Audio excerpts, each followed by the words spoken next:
Hello everyone, welcome back to hello friends chemistry channel. నేను మీకు ఈ వీడియోలో ఏపీ పీజీసెట్ 2022 మోడల్ పేపర్ గురించి అయితే చెప్పబోతున్నాను ఫ్రెండ్స్. సో ఈ మోడల్ పేపర్లో నేను మీకు 1 to 15 బిట్స్ అయితే క్లియర్గా ఎక్స్ప్లెయిన్ చేయబోతున్నాను. సో స్మాల్ రిక్వెస్ట్, మీరు కానీ ఈ ఛానల్ అయితే సబ్స్క్రైబ్ చేయకపోతే please subscribe to hello friends chemistry channel. Okay, so now start this section. So friends, మనం చూసుకున్నట్లయితే ఫస్ట్ క్వశ్చన్ చూసుకున్నట్లయితే magnesium react with nitrogen to form. Okay, మనకు 4 ఆప్షన్స్ అయితే ఇవ్వడం జరిగింది ఫ్రెండ్స్. ఓకే, మెగ్నీషియం అనేది react with nitrogen friends. This is nothing but the very important and simple trick. Okay, మనం చూసుకున్నట్లయితే ఈ యొక్క క్వశ్చన్ అనేది ఎలా సాల్వ్ చేస్తాం అంటే క్రిస్ క్రాస్ మెథడ్ అనేది యూజ్ చేసి అయితే మనం ఈ యొక్క క్వశ్చన్ అయితే ఈజీగా సాల్వ్ చేయొచ్చు. మెగ్నీషియం 2+ అండ్ నైట్రోజన్ ఫ్రెండ్స్, మనకు తెలుసు మెగ్నీషియం అనేది వ్యాలెన్స్ అనేది 2+ ఉంటుంది, అదేవిధంగా నైట్రోజన్ అనేది 3-. సో ఈ యొక్క వ్యాలెన్సీస్ బట్టి మనకి ఏంటంటే క్రిస్ క్రాస్ అంటున్నాం కాబట్టి ఈ విధంగా అనేది క్రాస్ మల్టిప్లికేషన్ చేసినట్లయితే ఈ యొక్క మెగ్నీషియం ప్లేస్ లో సబ్స్క్రిప్ట్ లో 3 రాస్తాం, at the same time N subscript place లో 2 రాసినట్లయితే Mg3N2 అయితే వస్తుంది. సో ఈ యొక్క క్రిస్ క్రాస్ మెథడ్ యూజ్ చేసి మనం అయితే ఈ యొక్క క్వశ్చన్ అయితే ఈజీగా సాల్వ్ చేయొచ్చు. సో ఆప్షన్ 3 అనేది కరెక్ట్ ఆన్సర్. ఆప్షన్ 3 అనేది ఏంటి, Mg3N2 అనేది correct answer. Okay friends, next question చూసుకున్నట్లయితే in beryllium hydrate nothing but BH2 the bonding is described as. so BH2 bonding అనేది డిస్క్రైబ్ చేయమంటున్నాడు. సో ఇక్కడ మనకు 4 ఆప్షన్స్ అయితే ఇవ్వడం జరిగింది. 3 centre 3 electron bond and 3 center 2 electron bond and 4 centred 2 electron bond and next one is 2 centre 2 electron bond. Okay, BH2 యొక్క general structure అనేది మనకి ఏంటంటే లీనియర్ షేప్ ఉంటుంది. సో 180 degrees యాంగిల్ అయితే ఉంటుంది. సో ఈ విధంగా ఉంటుంది. బట్ బాండ్ డిస్క్రైబ్ చేయమంటున్నాడు కాబట్టి 2 moles ఆఫ్ BH2 తీసుకున్నట్లయితే దీన్ని మనం ఫార్మేషన్ చేసినట్లయితే ఈ విధంగా మనకి ఏంటంటే ఒక బనానా బాండ్ అనేది ఫార్మ్ అవుతుంది ఫ్రెండ్స్. సో ఈ యొక్క బనానా బాండ్ అనేది మనకి ప్లానర్ జామెట్రీ ఉంటుంది. BH2 అనేది linear but B and H bond is polar but BH2 bond is non polar. Because of the BH2 అనేది మనకి ఏంటంటే లీనియర్ జామెట్రీ ఉండడం వల్ల ఇది దీని యొక్క నెట్ డైపోల్ మూమెంటం అనేది 0 ఉంటుంది కాబట్టి ఇది non polar. So this is simple fundamental. And BH2 అనేది రియాక్ట్ చేసినట్లయితే సో 2 moles ఆఫ్ BH2 తీసుకున్నట్లయితే మనకి ఈ విధంగా ఒక బాండ్ బనానా బాండ్ అయితే ఫార్మేషన్ అవుతుంది. సో ఇందులో B అనేది మనకి అనేది ఏ విధంగా బాండింగ్ ఇన్వాల్వ్ అవుతుంది అనేది 3 సెంటర్ 2 ఎలక్ట్రాన్స్ బాండ్ అయితే ఉంటుంది. అంటే చూసుకున్నట్లయితే BH అండ్ BE. ఓకే, మనం చూసుకున్నట్లు BH-BE. సో ఈ విధంగా ఏంటంటే ఉంటుంది 3 సెంటర్డ్ ఉంటుంది 2 ఎలక్ట్రాన్స్. అంటే ఇక్కడ ఒక హైడ్రోజన్ ధర ఒక ఎలక్ట్రాను ఈ విధంగా మనకి ఏంటంటే 2 ఎలక్ట్రాన్స్ అనేవి ఉండడం వల్ల దీన్ని ఏంటంటే 3 సెంటర్ 2 ఎలక్ట్రాన్ బాండ్స్ అంటారు లేదా బనానా బాండ్ అంటారు. ఈ యొక్క స్ట్రక్చర్ చూసుకున్నట్లయితే ప్లానర్ జామెట్రీ ఉంటుంది. sp3 హైబ్రిడైజేషన్ ఉండేటప్పటికి ప్లానర్ జామెట్రీ అయితే మనకి ఉంటుంది. At the same time these are non polar because of the planar ఉండడం వలన నెట్ డైపోల్ మూమెంట్ అనేది 0. సో BH2 అండ్ ఫార్మేషన్ అయిన తర్వాత కూడా మనకి ఏంటవుతుందంటే నెట్ డైపోల్ మూమెంట్ 0 ఉండడం వల్ల ఇదేంటంటే non polar.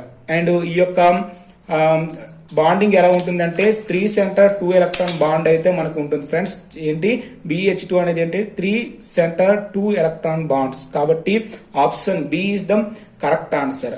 Okay friends, next coming to the according to VSPR theory the structure of IF7 friends. VSPR is nothing but valence shell electron pair repulsion theory. So ఈ theory ప్రకారం మనకి IF7 అనేది bonding అడుగుతున్నాడు. So ఇక్కడ 4 options అయితే ఇవ్వడం జరిగింది. Octahedral and tetrahedral and trigonal bipyramidal and pentagonal bipyramidal. నాకు తెలిసి మీ అందరికీ తెలిసి ఉంటుంది ఈ క్వశ్చన్ అయితే. సింపుల్ నథింగ్ బట్ IF7 అనేది మనకి ఏ విధంగా బాండ్ ఫార్మేషన్ లో ఇన్వాల్వ్ అవుతుందంటే స్ట్రక్చర్ అనేది పెంటాగోనల్ బైపిరమిడల్ జామెట్రీ అయితే ఉంటుంది. So the option is pentagonal bipyramidal. The option is D is the correct answer. Okay friends, now coming to the 4th question. Heating of diboron with ammonia at 473 Kelvin gives. Okay friends, diboron అనేది మనం అమోనియాతో react చేసినట్లయితే మనకి ఏంటంటే బోరాజిన్ అనేది రావడం జరుగుతుంది. This is the very important and fundamental question. And B2H6 is reacted with 2 moles of NH3. First of all మనకి ఏంటంటే B2H6 2NH3. సో ఈ యొక్క బాండింగ్ అయితే ఈ విధంగా ఫార్మేషన్ అవుతుంది. సో మనం ఏంటంటే రియాక్షన్ అనేది సాల్వ్ చేసినట్లయితే 3 moles ఆఫ్ B2H6 ని తీసుకొని 6 moles ఆఫ్ NH3 తో రియాక్ట్ చేసినట్లయితే మనకు ఫైనల్ గా బోరాజిన్ అని వస్తుంది. So this borazine is nothing but the inorganic benzene అని కూడా అంటాం ఫ్రెండ్స్. సో మనకేంటంటే diborane is react with ammonia, it gives B3N3H6. This is nothing but borazine and inorganic benzene. Okay, next 5th question చూసుకున్నట్లయితే aryl lithium react with CO2 to gives. మనకు 4 options అయితే ఇవ్వడం జరిగింది. First one is ketone and second one is alcohol and carboxylic acid and ether. Arrival lithium అనేది CO2 react అయితే మనకి ఏ functional group వస్తుందో అడుగుతున్నారు. ఇక్కడ చూసుకున్నట్లయితే ఫ్రెండ్స్ ఫస్ట్ ఈ యొక్క రియాక్షన్ చూసుకున్నట్లయితే arrival group is nothing but phenyl group. ఏదైనా మన ఎరైల్ గ్రూప్ తీసుకున్నట్లయితే, so for example this is nothing but aryl lithium. So arrival lithium అనేది CO2 తో రియాక్ట్ చేసినట్లయితే ఇక్కడ ఉన్న CO2 అంటే కార్బన్ డైఆక్సైడ్ దగ్గర ఉన్న ఒక ఇక్కడ బాండ్ అనేది ఇటు పక్క బ్రేక్ అయ్యి ఈ యొక్క C దగ్గర పాజిటివ్ ఛార్జ్ వస్తుంది. ఇది ఇక్కడ లిథియం, ఎరైల్ లిథియం అనేది lithium plus and arrival negative గా రావడం జరుగుతుంది. సో ఈ యొక్క ఎరైల్ గ్రూప్ అనేది ఇక్కడ C దగ్గర అటాక్ అయ్యి మనకి ఈ విధంగా ఏమవుతుందంటే C డబుల్ బాండ్ అండ్ ఈ యొక్క ఎరైల్ గ్రూప్ కానీ C double bond O and O minus and lithium plus వస్తుంది. So another mole of aryl lithium తీసుకుంటే మనకు ఆటోమేటిక్ ఏం జరుగుతుందంటే ఈ విధంగా బాండ్ ఫార్మేషన్ అయితే జరుగుతుంది. ఎందుకంటే ఇక్కడ O అనేది హైలీ ఎలక్ట్రాన్ నెగిటివిటీ కాబట్టి ఇటువైపు బాండ్ షిఫ్ట్ అయ్యి మనకి O మైనస్ లిథియం పాజిటివ్ అనేది వస్తుంది. సో ఫైనల్ గా మనకి ఏంటంటే ఈ యొక్క కార్బన్ అనేది 2 ఎరైల్ గ్రూప్ అయ్యి అటాచ్ అయ్యి ఉండి ఇక్కడ ఏమవుతుందంటే O negative lithium plus and O negative lithium plus అని వస్తుంది. దీన్ని మనం వర్కప్ చేసినట్లయితే, హైడ్రాలసిస్ చేసినట్లయితే ఆటోమేటిక్ ఏమవుతుందంటే H3O ప్లస్ అనేది ఇక్కడ లిథియం ప్లేస్ లో అనేది హైడ్రోజన్ వచ్చి అటాక్ అవుతుంది. సో ఈ విధంగా హైడ్రాక్సిలిక్ గ్రూప్స్ అయితే రావడం జరుగుతుంది. ఫర్దర్ గా వాటర్ మాలిక్యూల్ రిమూవ్ అయ్యి మనకి ఏం జరుగుతుందంటే C double bond O group అయితే రావడం జరుగుతుంది. అంటే కీటోన్స్ అయితే ఫార్మేషన్ అయితే అవడం జరుగుతుంది friends. So simply nothing but aryl lithium అనేది reacted with the CO2 to gives ketones అయితే రావడం జరుగుతుంది. So option A is the correct answer. Okay friends, now coming to the 6th question. Tetra ethyl lead in petrol act as. Tetra ethyl lead అనేది ఏ విధంగా act చేస్తుందో అడుగుతున్నారు. Oxidising agent and knocking agent and anti knocking agent and reducing agent. Friends tetra ethyl lead అనేది మనకి anti knocking agent గా అయితే use అవుతుంది. దీని యొక్క స్ట్రక్చర్ చూసుకున్నట్లయితే మనకి ఈ విధంగా ఉంటుంది. టెట్రా ఇథైల్ లెడ్ అనేది TEL అంటారు, సింపుల్ నథింగ్ బట్ ఇదనే మనకి యాంటీ నార్కోనిక్ ఏజెంట్ గా అయితే యూజ్ అవుతుంది. ఇన్ పెట్రోల్ ఇది మనకి ఏ విధంగా అంటే యాంటీ నార్కోనిక్ ఏజెంట్ గా యూజ్ అవుతుంది. So this is nothing but the fundamental and మీరైతే ఇటువంటి టైప్ ఆఫ్ క్వశ్చన్స్ అయితే మీరైతే బై హార్ట్ చేయాల్సి ఉంటుంది. So this is direct question. Tetra ethyl lead is act as anti knocking agent. And next చూసుకున్నట్లయితే 7th question, which of the following metal ion is not coloured. Okay, ఇక్కడ మనకు 4 options అయితే ఇవ్వడం జరిగింది. ఈ 4 option లో చూసుకున్నట్లయితే ఈ 4 మెటల్ అయాన్స్ లో ఏది మనకి కలర్స్ అనేది ఎగ్జిబిట్ చేయదో అడుగుతున్నాడు ఫ్రెండ్స్ సింప్లీ నథింగ్ బట్ మనకి ట్రాన్సాక్షన్స్ అయితే జరగాలి. ఎలక్ట్రాన్స్ అయితే DD ట్రాన్సాక్షన్ జరిగినట్లయితే ఒక d ఆర్బిటాల్ ఇంకో d ఆర్బిటాల్ కి DD ట్రాన్సాక్షన్ జరిగినట్లయితే మనకి ఏమొస్తాయి అంటే కలర్స్ అయితే ఎగ్జిబిట్ చేస్తాయి. సో కలర్స్ ని ఎగ్జిబిట్ చేయాలంటే కంపల్సరీగా అన్పేడ్ ఆఫ్ ఎలక్ట్రాన్స్ అయితే ఉండాలి. సో ఎప్పుడైతే మనకు అన్పేడ్ ఆఫ్ ఎలక్ట్రాన్స్ ఉంటాయి అప్పుడు మాత్రమే ఒక d ఆర్బిటాల్ ఇంకో d ఆర్బిటాల్ లోనికి ఎలక్ట్రాన్స్ అయితే ట్రాన్సాక్షన్ జరిగి మనకైతే కలర్ ని ఎగ్జిబిట్ చేస్తుంది. So simple nothing but colour ని ఎగ్జిబిట్ చేయాలంటే ఏం ఉండాలి మనకి కంపల్సరీగా అన్పేడ్ ఆఫ్ ఎలక్ట్రాన్స్ అయితే ఉండాలి. సో వెనీడియం 3+ ఇచ్చారు మనకి. వెనీడియం 3+ చూసుకున్నట్లయితే ఆర్గాన్ 4s03d2 ఎలక్ట్రాన్ కాన్ఫిగరేషన్ వస్తుంది. ఎందుకంటే వెనీడియం 3+ కాబట్టి ఇక్కడ 2 ఎలక్ట్రాన్స్ అయితే ఉంటాయి. సో 2 ఎలక్ట్రాన్స్ ఉన్నాయి కాబట్టి మనకేమి ఇది కలర్ ని అయితే ఎగ్జిబిట్ చేస్తుంది. అండ్ Zn2+ చూసుకున్నట్లయితే ఆర్గాన్ 4s03d10 ఎలక్ట్రానిక్ కాన్ఫిగరేషన్ వస్తుంది. సో ఈ విధంగా మనకి ఏంటంటే ఓవరాల్ d ఆర్బిటల్ అన్ని కూడా మనకి ఫిల్ అయి ఉన్నాయి కాబట్టి ఇక్కడ అన్పేడ్ ఆఫ్ ఎలక్ట్రాన్స్ లేవు కాబట్టి ఇవైతే మనకి కలర్ అనేది ఎగ్జిబిట్ చేయదు. ఓకే, అండ్ నెక్స్ట్ చూసుకున్నట్లయితే టైటానియం 3+ అనేది D1 కాన్ఫిగరేషన్ వస్తుంది. సో ఇది కూడా మనకి అన్పేడ్ ఆఫ్ ఎలక్ట్రాన్స్ ఉన్నాయి కాబట్టి కలర్ ని ఎగ్జిబిట్ చేస్తుంది. అండ్ Cu2+ కూడా మనకి D9 కాన్ఫిగరేషన్ కాబట్టి ఇక్కడ కూడా ఒక అన్పేడ్ ఎలక్ట్రాన్ ఉంది కాబట్టి ఇది కూడా మనకి కలర్ ని అయితే ఎగ్జిబిట్ చేస్తుంది. సో వీడిచ్చిన క్వశ్చన్ ప్రకారం ఏంటి, ఏది మనకి కలర్ ని ఎగ్జిబిట్ చేయదు అనేది అడుగుతున్నాడు. కాబట్టి Zn2+ అనేది మనకి కలర్ ని ఎగ్జిబిట్ చేయదు. ఎందుకంటే ఇక్కడ అన్పేడ్ ఆఫ్ ఎలక్ట్రాన్స్ లేవు కాబట్టి DD ట్రాన్సాక్షన్ జరగదు కాబట్టి మనకి ఈ యొక్క Zn2+ అనేది కలర్ అనేది ఎగ్జిబిట్ చేయదు. Okay friends, now coming to the 8th question, which of the following transaction metals exhibit the highest oxidation state. ఈ 4 ఆప్షన్ లో ఏది మనకి ఏ మెటల్ అనేది హైయెస్ట్ ఆక్సిడేషన్ స్టేట్ అనేది కలిగి ఉంటుందో అడుగుతున్నాడు. Osmium and palladium and chromium and manganese. Generally osmium అనేది మనకి ఆక్సిడేషన్ స్టేట్ అనేది హైయెస్ట్ ఆక్సిడేషన్ స్టేట్ అయితే ఎగ్జిబిట్ చేస్తుంది. ఈ యొక్క మొత్తం మన ట్రాన్సిషన్ మెటల్ లో ఆస్మోనియం అనేది హైయెస్ట్ ఆక్సిడేషన్ స్టేట్ అనేది ఎగ్జిబిట్ చేస్తుంది. అంటే ఆక్సిడేషన్ స్టేట్ అనేది 8 ఆక్సిడేషన్ స్టేట్ అనేది +8 ఆక్సిడేషన్ స్టేట్ అయితే ఆస్మోనియం అనేది ఎగ్జిబిట్ చేస్తుంది. అది ఎలా అంటే ఆస్మియం టెట్రా ఆక్సైడ్ తీసుకున్నట్లయితే ఈ విధంగా దీని యొక్క ఆస్మోనియం టెట్రాక్సైడ్ అనేది ఈ విధంగా ఎగ్జిబిట్ అయి ఉంటుంది. ఇందులో ఆస్మోనియం అనేది +8 ఆక్సిడేషన్ స్టేట్ అనేది ఎగ్జిబిట్ చేస్తుంది. కాబట్టి so in transition metals highest oxidation state is exhibited in osmium. So OS అనేది correct answer. Okay friends, next question చూసుకున్నట్లయితే which of the following is highly basic hydroxide? Okay, lanthanum dihydroxide and praseodymium tri hydroxide and neodymium tri hydroxide and lutetium tri hydroxide. So ఈ 4 ఆప్షన్లు మనకి highly basic hydroxide అనేది ఏమవుతుందో అడుగుతున్నాడు friends. So ఇక్కడ మీరైతే ఒక చిన్న కాన్సెప్ట్ అయితే తెలుసుకోవాలి. సో నేనైతే దీనికి సంబంధించి అయితే ఒక చిన్న నోట్స్ అయితే ప్రిపేర్ చేశాను. సో మీకైతే ఈ క్వశ్చన్ గురించి అయితే ఒక చిన్న ఇంట్రడక్షన్ అయితే ఇవ్వబోతున్నాను ఫ్రెండ్స్. ఓకే, మీరైతే ఫస్ట్ ఆఫ్ ఆల్ మీరైతే ఎఫ్ బ్లాక్ ఎలిమెంట్స్ అయితే బాగా బైహార్ట్ చేస్తే గానీ మీకైతే వాటి నేమ్స్ అయితే తెలియవు.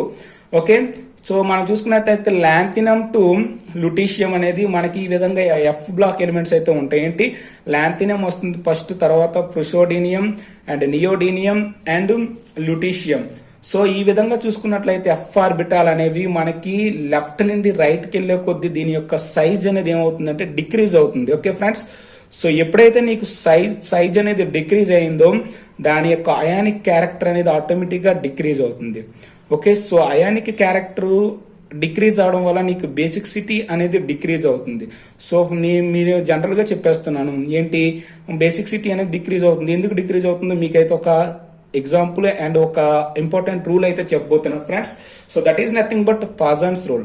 మనకి పాజన్స్ రూల్ అనేది ఏం చెప్తుందంటే small the size of cation and larger the size of యానియన్.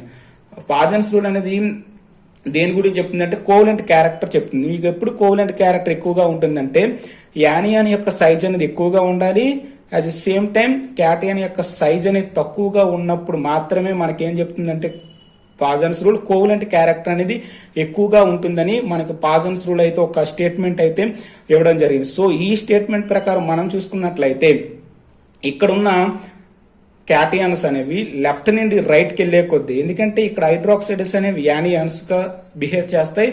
లాంథినం and ప్రుసోడినియం నియోడినియం ఇవన్నీ కూడా ఏంటంటే క్యాటియన్స్ గా బిహేవ్ చేస్తాయి. కాబట్టి సో లెఫ్ట్ నుండి రైట్ కి వెళ్లే కొద్దీ సైజ్ అనేది డిక్రీజ్ అవుతుంది. సో అంటే క్యాటియన్ సైజ్ తక్కువగా ఉంటుంది, యానియన్ సైజ్ ఎక్కువగా ఉంటుంది. కాబట్టి మనకేం జరుగుతుంది, ఈ యొక్క కోవలెంట్స్ బాండ్స్ చూసుకున్నట్టు ఇవి యొక్క మాలిక్యూల్ చూసుకున్నట్లయితే కోవలెంట్ క్యారెక్టర్ అనేది ఎక్కువగా ఉంటుంది. సో కోవలెంట్ క్యారెక్టర్ ఎక్కువగా ఉండడం వల్లే దీని యొక్క అయానిక్ క్యారెక్టర్ అనేది తక్కువగా ఉంటుంది. సో నీకు ఎప్పుడైతే అయానిక్ క్యారెక్టర్ అనేది తక్కువగా ఉంటుందో ఆటోమేటిక్ బేసిక్సిటీ అనేది ఏమవుతుంది, డిక్రీజ్ అవుతుంది. ఎందుకంటే అయానిక్ క్యారెక్టర్ తక్కువగా ఉంటే ఏం జరుగుతుంది, అయాన్స్ అనేది సింపుల్ గా మనకి ఫార్మేషన్ అక్కడ జరగట్లేదు. కాబట్టి బేసిక్సిటీ అనేది డిక్రీజ్ గా ఉంటుంది. బేసిక్సిటీ మీన్స్ బేసిక్ నేచర్ అనేది ఎక్కువగా కలిగి ఉండడం. ఓకే, సో బేసిక్సిటీ అనేది డిక్రీజ్ గా ఉంటుంది. కాబట్టి లెఫ్ట్ నుండి రైట్ కి వెళ్ళే సైజ్ డిక్రీజ్ అవుతుంది. కాబట్టి లాంథినం హైడ్రాక్సైడ్ అనేది more basic with compare to the lutetium tri hydroxide. Okay, so మీరైతే ఈ కాన్సెప్ట్ అయితే అర్థం చేసుకుంటారు అయితే నేనైతే అనుకుంటున్నాను. ఎందుకంటే ఇది very important. This question is depend upon the Fajans rule. So మీరు ఒకసారి పాజన్స్ రూల్స్ గురించి అయితే చదివితే మీకు ఇంకా డీప్ గా ఈ యొక్క క్వశ్చన్ కి సంబంధించి ఆన్సర్ అయితే వస్తుంది. ఐ హోప్ నేనైతే మీకు పూర్తిగా ఈ క్వశ్చన్ గురించి అయితే ఎక్స్ప్లెయిన్ చేశానని అనుకుంటున్నాను. Okay, so now coming to the 10th question చూసుకున్నట్లయితే neodymium 3+ is red in colour, the ion with identical colour is. ఏమడుగుతున్నా, నియోడినియం 3+ అనేది రెడ్ కలర్ లో ఉంది, దీనికి ఐడెంటికల్ గా ఉన్న కలర్ అనేది ఏంటో అడుగుతున్నాడు. ఇక్కడ 4 ఆప్షన్స్ అయితే ఇవ్వడం జరిగింది. ఏంటి, gadolinium 3+ and erbium 3+ and thulium 3+ and dysprosium 3+. So these elements are nothing but F block elements friends. అందుకే మీరు ఎఫ్ బ్లాక్ ఎలిమెంట్స్ ని బాగా బైహార్ట్ చేసినట్లయితే ఈ క్వశ్చన్స్ అయితే ఈజీగా సాల్వ్ చేయొచ్చు. ఓకే, మనం జనరల్ ఎలక్ట్రానిక్ కాన్ఫిగరేషన్ చూసుకున్నట్లయితే నియోడీనియం 3+ చూసుకున్నట్లయితే ఎలక్ట్రానిక్ కాన్ఫిగరేషన్ అనేది ఈ విధంగా ఉంటుంది. జీనాన్ అనేది 54 అండ్ 4f36s0. ఎందుకంటే నియోడీనియం 3+ అనేది అటామిక్ నెంబర్ అనేది నియోడీనియం అనేది 60 కాబట్టి నియోడీనియం 3+ అనేది మనకి ఈ విధంగా ఎలక్ట్రానిక్ కాన్ఫిగరేషన్ కలిగి ఉంటుంది. సో ఇక్కడ మనకి ఏం జరుగుతుందంటే ఎఫ్ ట్రాన్సాక్షన్స్ జరగడం వల్ల మనకి కలర్స్ అనేవి ఎగ్జిబిట్ చేస్తాయి. సో ఇక్కడ ఏం జరిగిందంటే 3 అన్పేడ్ ఎలక్ట్రాన్స్ ఉన్నాయి కాబట్టి ఈ యొక్క నియోడీనియం 3+ అనేది రెడ్డిష్ కలర్ లో ఉంటుంది. నెక్స్ట్ చూసుకున్నట్లయితే గడలీనియం 3+ చూసుకున్నట్లయితే గడలీనియం అనేది 64 అటామిక్ నెంబర్. దీని యొక్క electronic configuration xenon 4f7 6s0 5d0. So ఇక్కడ చూసుకున్నట్లయితే ఎన్ వాల్యూ అనేది 7, అంటే N is nothing but number of unpaired electrons అనేవి ఇక్కడ 7 ఉన్నాయి కాబట్టి ఇది కలర్లెస్ అనేది ఎగ్జిబిట్ చేస్తుంది. ఎందుకంటే ఈ యొక్క గడలీనియం 3+ అనేది దీని యొక్క ఎఫ్ ఆర్బిటల్ అన్ని కూడా అన్ఫిల్డ్ అంటే సింగిల్ గా పేర్ అప్ అవడం వల్ల దీని స్టేబుల్ నేచర్ అయితే కలిగి ఉంటుంది. అట్ ద సేమ్ టైం అర్బియం 3+ చూసుకున్నట్లయితే అర్బియం అనేది 68 అటామిక్ నెంబర్ 3+ కాబట్టి xenon 4f11 6s0 electronic configuration వస్తుంది. ఇక్కడ కూడా 3 అన్పేడ్ ఎలక్ట్రాన్స్ ఉండడం వల్ల ఇది రెడ్ కలర్ ని అయితే ఎగ్జిబిట్ చేస్తుంది. అంటే నియోడీనియం 3+ అండ్ అర్బియం 3+ ఈ రెండు కూడా ఐడెంటికల్ గా ఉన్నాయి. At the same time unpaired of electrons కూడా సేమ్ ఒకేలా ఉన్నాయి. అదే అందుకే ఇవి ఏంటంటే రెడ్ కలర్ ని అయితే ఎగ్జిబిట్ చేస్తుంది. కాబట్టి నియోడీనియం 3+ అనేది ఈ అర్బియం 3+ కి ఐడెంటికల్ గా ఉంది కాబట్టి the option is erbium 3+ is correct answer. And next 2 option చూసుకున్నట్లయితే తులియం 3+ అనేది తులియం అనేది 69 ఉంటుంది కాబట్టి దీని యొక్క అటామిక్ నెంబర్. అండ్ తులియం 3+ అనేది ఈ విధంగా ఎగ్జిబిట్ అయి ఉంటుంది జీనాన్ 4f11 6s0. సో ఇక్కడ కూడా 2 అన్పేడ్ ఆఫ్ ఎలక్ట్రాన్స్ ఉన్నాయి, గ్రీన్ కలర్ ని ఎగ్జిబిట్ చేస్తుంది. అదే విధంగా డిస్పోజియం 3+ అనేది డిస్పోజియం అనేది 66 అటామిక్ నెంబర్. ఇది జీనాన్ 4f9 6s0. ఇందులో కూడా మనకి 5 అన్పేడ్ ఆఫ్ ఎలక్ట్రాన్స్ ఉంటాయి కాబట్టి ఇది కూడా మనకి కలర్ ని ఎగ్జిబిట్ చేస్తుంది. పేల్ ఎల్లో కలర్ ని అయితే డిస్పోజియం 3+ అయితే ఎగ్జిబిట్ చేస్తుంది. కాబట్టి మనకు అడిగిన క్వశ్చన్ ఏంటంటే నియోడీనియం 3+ అనేది దేనికి ఐడెంటికల్ గా ఉందంటే అర్బియం 3+ కాబట్టి so option is erbium 3+ is correct answer. The option is B is the correct answer. Next question చూసుకున్నట్లయితే 11th one, which of the following is semiconductor. మనకి arsenic and gallium, germanium and indium 4 options అయితే ఇవ్వడం జరిగింది friends. Generally semiconductors అనేవి ఏంటంటే insulator and conductors మధ్యలో behave చేసిన వాటిని సెమీ కండక్టర్ అంటారు. దీని గురించి అయితే నేను మా 45 days క్రాష్ కోర్స్ లో అయితే బ్రీఫ్ గా ఎక్స్ప్లెయిన్ చేయడం జరిగింది. సో 14th గ్రూప్ ఎలిమెంట్స్ అనేవి మనం ఏంటంటే సెమీ కండక్టర్స్ అంటారు. ఇక్కడ 14th గ్రూప్ ఎలిమెంట్స్ చూసుకున్నట్లయితే carbon, silicon, germanium and tin, lead ఇవన్నీ 14th గ్రూప్ ఎలిమెంట్స్ కాబట్టి ఇవన్నీ సెమీ కండక్టర్స్ గా బిహేవ్ చేస్తాయి. సో ఈ యొక్క 14th గ్రూప్ ఎలిమెంట్స్ అనేవి ఇంప్యూరిటీస్ యాడ్ చేయడం వల్ల ఇట్స్ మీన్స్ డోపింగ్ జరగడం వల్ల ఇవి P type, N type semiconductors గా బిహేవ్ చేస్తాయి. సో జర్మేనియం ప్లేస్ లో గానీ అర్సెనిక్ ని గానీ యాడ్ చేసినట్లయితే అంటే డోపింగ్ చేసినట్లయితే మనకి N type of semiconductors వస్తాయి. అంటే 15th గ్రూప్ ఎలిమెంట్స్ ని యాడ్ చేస్తే N type of semiconductors వస్తాయి. 13th గ్రూప్ ఎలిమెంట్స్ ని కానీ 14th గ్రూప్ లో యాడ్ చేసినట్లయితే డోపింగ్ జరిగినట్లయితే మనకి P type of semiconductors వస్తాయి. కాబట్టి simply nothing but semiconductors అంటే మనం ఏ ఎలిమెంట్స్ అంటామంటే 14th గ్రూప్ ఎలిమెంట్స్ కాబట్టి germanium is correct answer. Okay friends, now coming to the 12th question చూసుకున్నట్లయితే the EAN of Fe in Fe2CO9. So EAN is nothing but the effective atomic number. అంటే ఆ యొక్క central atom దగ్గర ఉన్న అన్ని electrons ని కలిపి మనం ఏంటంటే ఎఫెక్టివ్ అటామిక్ నెంబర్ అంటాం. సో Fe అనేది ఎన్ని ఎలక్ట్రాన్స్ ని కలిగి ఉన్నదో చెప్పాలి friends. So simply nothing but చూసుకున్నట్లయితే friends EAN effective atomic number of Fe2CO9 చూసుకున్నట్లయితే దీని యొక్క స్ట్రక్చర్ అనేది ఈ విధంగా మనకి ఎగ్జిబిట్ అయి ఉంటుంది. ఎఫ్ కి మధ్య ఒక బాండ్ అయితే ఉంటుంది. That is nothing but metal bond and these are the ligands carbonyl ligands and here these are the bridging ligands. Okay, so ఈ విధంగా చూసుకున్నట్లయితే AN is equal to atomic number minus oxidation state of central metal atom plus number of electrons donated by ligand of central metal atom. So effective atomic number చూసుకున్నట్లయితే atomic number అనేది చూసుకున్నట్లయితే central metal atom కి for example ఈ Fe తీసుకున్నట్లయితే central metal atom కాబట్టి దీని యొక్క atomic number అనేది 26. ఓకే. అండ్ ఆక్సిడేషన్ స్టేట్ అనేది దీనికి మనం ఫైండ్ అవుట్ చేయాలి. ఇక్కడ చూసుకున్నట్లయితే కార్బోనిల్ అనేవి న్యూట్రల్ లైగెండ్స్ కాబట్టి Fe అనేది 0 ఆక్సిడేషన్ స్టేట్ ఉంటుంది కాబట్టి 26 - 0. అండ్ ఇక్కడ నెంబర్ ఆఫ్ లైగెండ్స్ అనేవి ఎన్ని ఎలక్ట్రాన్స్ డొనేట్ చేస్తున్నాయో చూడాలి. ఓకే, ఇక్కడ చూసుకున్నట్లయితే ఫర్ ఎగ్జాంపుల్ Fe తీసుకున్నట్లయితే ఇక్కడ 3 టెర్మినల్ కార్బోనిల్ గ్రూప్స్ ఉన్నాయి కాబట్టి so each ligand is donated to the 2 electrons. So ఇక్కడ 6. అట్ ద సేమ్ టైం ఇక్కడ ఒక బ్రిడ్జింగ్ లైగెండ్స్ ఎన్ని ఉన్నాయి, 3 బ్రిడ్జింగ్ లైగెండ్స్ ఉన్నాయి కాబట్టి ఈచ్ బ్రిడ్జింగ్ లైగెండ్ అనేది ఒక ఎలక్ట్రాన్ అనేది డొనేట్ చేస్తుంది కాబట్టి ఈ సెంట్రల్ మెటల్ ఆటమ్ Fe కి. సో మనకి ఏమవుతుంది ఇక్కడ 3 అంటే 6 + 3 9. అండ్ 1 మెటల్ బాండ్ ఉంది కాబట్టి ఈచ్ Fe అనేది నెక్స్ట్ Fe కి అనేది ఒక ఎలక్ట్రాన్ డొనేట్ చేస్తుంది కాబట్టి 1 అంటే మనకి ఏమవుతుంది 6 + 3 + 1 అనేది 10 అవుతుంది. So number of electrons ligands ఎన్ని డొనేట్ చేస్తున్నాయంటే 10 కాబట్టి so AN rule of the Fe2CO9 అనేది 36. సో మీరైతే ఇక్కడ చూసుకోవాల్సింది ఏంటంటే Fe2CO9 యొక్క జామెట్రీ అనేది ఏ విధంగా ఉంటుంది, దాని యొక్క స్ట్రక్చర్ ఏ విధంగా ఉండదో మీరైతే ఐడెంటిఫై చేసినట్లయితే మీరు ఏఎన్ రూల్ అనేది ఈజీగా చెప్పొచ్చు. అంటే ఎఫెక్టివ్ అటామిక్ నెంబర్ అనేది ఈజీగా చెప్పొచ్చు. ఓకే, 36 అనేది effective atomic number. Okay, next question చూసుకున్నట్లయితే 13th క్వశ్చన్ చూసుకున్నట్లయితే pentadienyl magnesium bromide reacted with FeCl2 in presence of ether to yield. Okay, pentadienyl magnesium bromide అనేది FeCl2 తో రియాక్ట్ అయితే ఏమొస్తుందో అడుగుతున్నారు friend in presence of ether. This is the very important reaction, that is nothing but ferrocene formation. Ferrocene prepare చేయడానికి అయితే ఈ యొక్క pentadienyl magnesium bromide అయితే యూజ్ చేస్తారు. This is nothing but Grignard reagent. Okay, first of all మనము Fe3+ అనేది 1 mole of pentadienyl magnesium bromide. మీరు ఇక్కడ అబ్జర్వ్ చేయవలసింది ఏంటంటే క్వశ్చన్ లో అయితే మనకి Fe2C2H5 ఇచ్చాడు. This is nothing but not a pentadienyl. Pentadienyl means C5H5 that is pentadienyl. మనకి క్వశ్చన్ పేపర్ లో అయితే రాంగ్ అయితే ఇవ్వడం జరిగింది. So first of all Fe3+ అనేది 1 mole of pentadienyl magnesium bromide తో రియాక్ట్ అయ్యి ఫస్ట్ ఆఫ్ ఆల్ ఇక్కడ ఏం జరుగుతుందంటే Fe3+ అనేది Fe2+ గా రిడ్యూస్ అవుతుంది.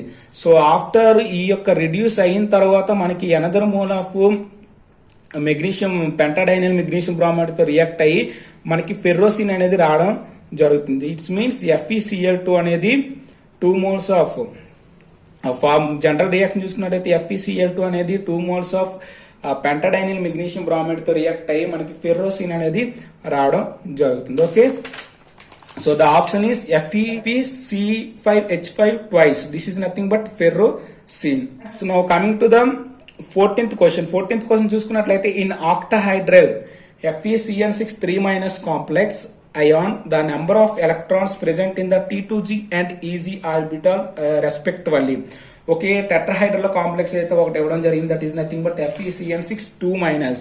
అయితే ఈ యొక్క టెట్రాహైడ్రల్ కాంప్లెక్స్ ఇచ్చాడు. దీంట్లో ఏంటంటే T2G అండ్ EG సెట్ ఆర్బిటాలలోని ఎన్ని ఎలక్ట్రాన్స్ ఉన్నాయి అడుగుతున్నాడు.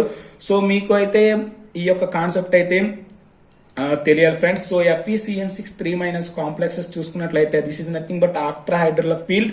సో ఆక్టాహైడ్రల్ ఫీల్డ్ లో చూసుకున్నట్లయితే మనకి డి ఆర్బిటల్ అనేది T2G set and EG set గా కన్వర్ట్ అవుతాయి. సో ఇక్కడ చూసుకున్నట్లయితే FeCN6 3- అంటున్నాం కాబట్టి ఇక్కడ F యొక్క ఆక్సిడేషన్ స్టేట్ అనేది +3 వస్తుంది. సో +3 వస్తుంది కాబట్టి electronic configuration 4s0 3d5. So 3d5 ఉంటుంది, అంటే 5 ఎలక్ట్రాన్స్ అయితే ఉండడం జరుగుతుంది. సో 5 ఎలక్ట్రాన్స్ ఉన్నాయి, బట్ ఇక్కడ సైనైడ్ అనేది స్ట్రాంగ్ ఫీల్డ్ లైగండ్ కాబట్టి మనకి first of all T2G set fill అయిన తర్వాత మనకి EG సెట్ లోనికి ఎలక్ట్రాన్స్ అయితే వెళ్ళడం జరుగుతుంది కాబట్టి సో ఆటోమేటిక్ ఏం అవుతుంది T2G 5 అండ్ EG 0 గా మారుతుంది. ఇక్కడ చూసుకున్నట్లయితే T2G 5 అంటే 5 ఎలక్ట్రాన్స్ కూడా ఫస్ట్ T2G ఫిల్ అయిన తర్వాత EG కి అనేవి వెళ్ళడం జరుగుతుంది. Because of the cyanide is strong field ligand కాబట్టి T2G 5 EG 0 వస్తుంది కాబట్టి సో మనకు ఆప్షన్ 0 చూసుకున్నట్లయితే B is the correct answer. ఎందుకంటే T2G సెట్ లో 5 ఎలక్ట్రాన్స్ అండ్ EG సెట్ లో ఎలక్ట్రాన్స్ 0 కాబట్టి so B is the correct answer. Okay, so now coming to the 15th question. The hybridization of nickel CN40 ion is. Okay, so nickel CN40 ion అనేది ఏ hybridisation ఉంటుందో అడుగుతున్నాడు. 4 options అయితే ఇవ్వడం జరిగింది. DsP2, D2, sp2, sp3d and sp3. Friends మీరు ఇక్కడ చూసుకున్నట్లయితే so nickel CN4 zero ion is అని అడిగారు కాబట్టి ఫ్రెండ్స్ ఇక్కడ యాక్చువల్ గా జీరో అనేది రాదు, మనకి ఈ యొక్క 2- అయితే రావడం జరుగుతుంది. మనకి ఏపీపీజీ సెట్ 2022 ఏపీపీజీ సెట్ లో ఈ క్వశ్చన్ అయితే రాంగ్ అయితే ఇవ్వడం జరిగింది. యాక్చువల్ గా correct question is nickel CN4 2- అని రావాలి. సో ఎప్పుడైతే నికెల్ CN4 2- వస్తుందో మనకి ఇక్కడ నికెల్ యొక్క నికెల్ యొక్క ఆక్సిడేషన్ స్టేట్ అనేది +2 వస్తుంది. సో నికెల్ యొక్క ఆక్సిడేషన్ స్టేట్ +2 రావడం వల్ల మనకి ఏం జరుగుతుందంటే మొత్తం 8 డి ఎలక్ట్రాన్స్ ఉంటాయి కాబట్టి ఇక్కడ సైనైడ్ అనే స్ట్రాంగ్ ఫీల్డ్ అయ్యాను కాబట్టి ఇక్కడ ఫస్ట్ ఆఫ్ ఆల్ అన్ని కూడా పెయిరప్ అయిన తర్వాతే ఫిల్ అవడం జరుగుతుంది ఈ యొక్క ఎలక్ట్రాన్స్ అనేవి ఆర్బిటాల్ లోనికి. సో ఇక్కడ 5 డి ఆర్బిటాల్లో 4 డి ఆర్బిటాల్ కూడా ఓవరాల్ గా 8 ఎలక్ట్రాన్స్ తో ఫిల్ అయిపోతాయి. సో ఈ విధంగా ఫిల్ అవడం వల్ల ఒక డి ఆర్బిటాల్ మాత్రమే వేకెంట్ ఉంటుంది. So due to strong field ligand అంటే సైనైడ్ స్ట్రాంగ్ ఫీల్డ్ లైగండ్ కాబట్టి మనకి ఏం జరుగుతుందంటే అన్ని పేర్ అప్ అవడం వల్ల మనకి ఏంటంటే ఒక డి ఆర్బిటాల్ అండ్ ఒక S orbital and 2 P orbital కలిపి మనకి ఈ యొక్క నికెల్ CN4 2- కాంప్లెక్స్ అని DsP2 హైబ్రిడైజేషన్ అనేది వస్తుంది. సో ఎప్పుడైతే DsP2 హైబ్రిడైజేషన్ వచ్చిందో మనకేంటి జామెట్రీ ఏమొస్తుంది, స్క్వేర్ ప్లానర్ జామెట్రీ వస్తుంది. Okay, so nickel CN4 2- complexes అనేది DsP2 హైబ్రిడైజేషన్ అనేది ఎగ్జిబిట్ చేస్తుంది. So option A is the correct answer. ఈ క్వశ్చన్ లో మనకి ఏంటంటే 0 ఇచ్చాడు, ఇక్కడ 0 ప్లేస్ లో ఏం రావాలంటే 2- రావాలి ఫ్రెండ్స్. సో ఇటువంటి క్వశ్చన్స్ అయితే మనకి చిన్న మిస్టేక్లు అయితే మనకి పీజీ సెట్ లో రావడం జరుగుతుంది. సో మీరు ప్రాబ్లమ్స్ సాల్వ్ చేసేటప్పుడు ఈ యొక్క ట్రిక్స్ అయితే తెలుసుకోండి. ఓకే, మీకు కానీ ఈ వీడియో నచ్చినట్లయితే please subscribe to hello friends chemistry channel and thank you for watching. Thank you lot. Okay, so మీకు కానీ ఏమైనా డౌట్స్ ఉంటే కింద కామెంట్ చేయండి. అదే విధంగా మన ఛానల్ ఇంతవరకు సబ్స్క్రైబ్ చేసుకోకపోతే please subscribe to hello friends chemistry channel. Okay.